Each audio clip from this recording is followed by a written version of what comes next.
Herkese merhabalar. Çiçeğin tariflerine hoş geldiniz. Eğer hep aynı börek tariflerini hazırlamaktan sıkıldıysanız bugün sizlerle farklı ve lezzetli hem de çok kolay bir börek tarifi hazırlıyoruz. Bu kolay ve nefis börek tarifine geçmeden kanalıma abone olursanız çok sevinirim. İlk olarak börek içini hazırlayarak başlıyoruz. Bunun için 5 yemek kaşığı zeytinyağını tencerenin içerisine alıyorum. Ve içerisine 2 tane soğan ekleyip soğanları pişirmeye başlıyorum. Soğanlar biraz yumuşamaya başladıktan sonra içerisine 2 tane yeşil biber, 1 tane kırmızı kapya biber ve 2 tane acı yeşil biber ekliyorum. Şimdi biberleri de soğanlarla birlikte güzelce karıştırıyorum ve pişirmeye devam ediyorum.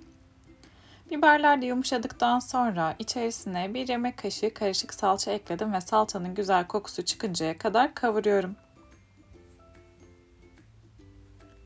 Şimdi sıra geldi baharatlarını eklemeye. 1 tatlı kaşığı acı biber, 1 çay kaşığı kimyon, 1 çay kaşığı karabiber, 1 tatlı kaşığı tuz. Baharatlarını da güzelce karıştırıyorum.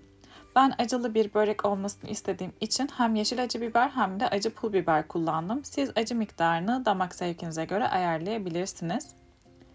Son olarak tencerenin içerisine küçük küpler halinde doğramış olduğum 5 tane patlıcanı ekliyorum. Yaklaşık 650-700 gram civarındaydı. Patlıcanı ekledikten sonra iyice karıştırıyorum ve ardından yarım çay bardağı su ekleyip kapağını kapatıp patlıcanı pişmeye bırakıyorum. Bu aşamada mutlaka kontrol edin, su miktarı az gelirse eğer biraz daha su ilavesi yapabilirsiniz. Piştikten sonra patlıcanın sulu olmasını istemediğimden dolayı çok az miktarda su ekleyerek pişirdim. O yüzden dikkat etmekte fayda var ve patlıcan artık hazır.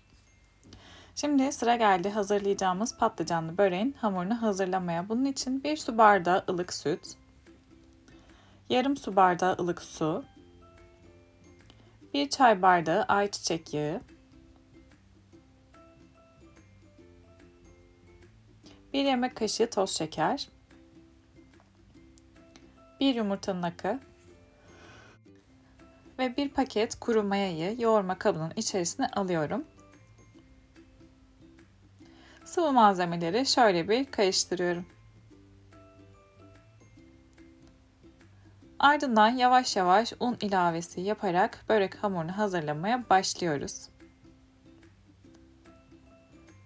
Elimle yoğrulabilecek kıvama gelinceye kadar ben bu şekilde spatula ile karıştırarak hamuru hazırlıyorum. 1 tatlı kaşığı da tuzunu ekledim hamurum ve karıştırarak devam ediyorum. Böylece hamurun mayası çok daha güzel bir şekilde aktifleşiyor ve ele yapışma durumu olmadığı için de hamurun kıvamı çok daha güzel oluyor ve toparlaması da daha kolay oluyor. Size de bu şekilde hazırlamanızı tavsiye ederim. Unu yavaş ve kontrollü şekilde ekleyerek hamuru hazırlamaya devam ediyorum. Yaklaşık 4 su bardağı un kullandım. Kullandığınız unun markasına ya da işte kalitesine göre alacağı un miktarı değişebilir hamurun. Yumuşacık kıvamlı, ele yapışmayan güzel bir hamur elde edinceye kadar yavaş ve kontrollü şekilde un ekleyerek hazırlayabilirsiniz. Şöyle göstereyim, bakın gerçekten inanılmaz güzel ve yumuşacık bir hamur hazırlamış olduk. Şimdi hazırladığımız bu hamuru 1 saat mayalanmaya bırakıyoruz. 1 saat sonunda gördüğünüz gibi mayalanan hamur puf puf kabarmış çok güzel bir şekilde. Şimdi hemen hamurun havasını alıyorum ve tezgaha alıp maya kokusunun çıkması için birkaç dakika yoğuracağım. Hazırlamış olduğumuz börek hamurunu birkaç dakika yoğurduktan sonra şimdi hemen 2 eşit bezeye ayırıyorum. Sadece 2 beze hamurdan hazırlayabileceğiniz en kolay tepsi böreği tariflerinden bir tanesi. Eğer kolay börek tarifleri arıyorsanız, kolay el açması börek tarifi arıyorsanız ya da tepsi böreği tarifi hazırlıyorsanız hazırladığımız bu nefis patlıcanlı börek tarifini mutlaka denemelisiniz diyorum. Bezelerden bir tanesini kullanacağım dikdörtgen tepsinin boyutuna göre oklava ile açarak hazırlıyorum. Hamuru artık tepsinin boyutuna göre ayarladım. Gördüğünüz gibi artık hazır. Şimdi hemen bu hamuru yavaşça oklavanın üzerine saracağım ve o şekilde tepsinin içerisine aktaracağım. Bu aşamada sararken gevşek sarmanızı tavsiye ederim çünkü çok yumuşak bir hamur olduğu için hemen yapışabilir. O yüzden dikkatli ve hızlı davranmanız gerekiyor. Yağlı kağıt serdiğim fırın tepsisinin içerisine börek hamurunu güzelce aktarıyorum. Gördüğünüz gibi bir ucundan yapışmış bile. Tepsiye aktardıktan sonra kenarlarını böyle elimle bastırarak düzeltiyorum ve yerleştiriyorum hamurun.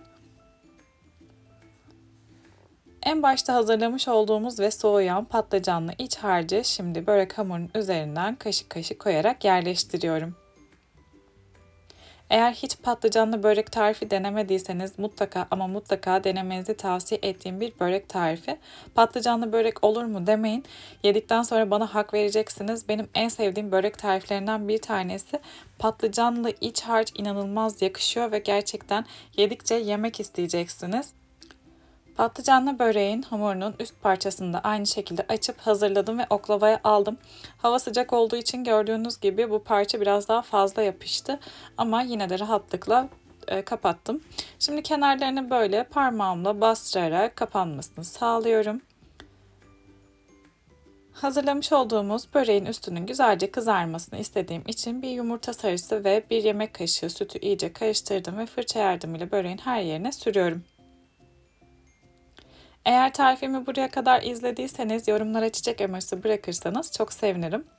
Çok güzel bir börek oluyor. Gördüğünüz gibi hamuru şimdiden puf puf kabarmış. Bakın şöyle göstereyim size. Son olarak üzerinden birazcık çörek otu ve susam da serpiyorum. Ardından hazırlamış olduğumuz bu patlıcanlı böreği önceden ısıtılmış 180 derecelik fırında altı ve üstü kızarıncaya kadar pişirmeye gönderiyoruz. Nar gibi kızaran yumuşacık bir patlıcanlı börek artık pişti. Gördüğünüz gibi hazır. Şimdi hemen fırından çıkarıp biraz dinlendireceğim. Oda sıcaklığına geldikten sonra dilimliyorum ben bu böreği. Çünkü patlıcanlı bir iç harcı olduğu için hemen dilimlerseniz biraz hamur olma ihtimali olabiliyor. O yüzden biraz dinlendirin. Bir kendini çeksin, toparlansın. Ardından dilimleyin ve ondan sonra servis edin. Dinlendikçe güzelleşen bir börek tarifi gerçekten. Gördüğünüz gibi altı üstü çok güzel bir şekilde pişti. Yumuşacık hamuru, içinin inanılmaz lezzetli patlıcanlı iç harcı ile yemeğe doyamayacağınız çok lezzetli bir börek tarifi hazırlamış olduk. Eğer farklı börek tarifleri arıyorsanız, patlıcanlı börek nasıl yapılır deyip patlıcanlı börek tarifi arıyorsanız hazırlamış olduğumuz bu kolay tepsi böreği tarifini mutlaka denemelisiniz. Dediğim gibi hiç patlıcanlı börek yemediyseniz mutlaka bu patlıcanlı böreği deneyin diyorum. Şimdiden hazırlamış olduğumuz bu nefis börek tarifini deneyecek herkese afiyet olsun. Denedikten sonraki yorumlarınızı mutlaka aşağıda bekliyorum. Yeni tariflerde görüşmek dileğiyle. Hoşça kalın.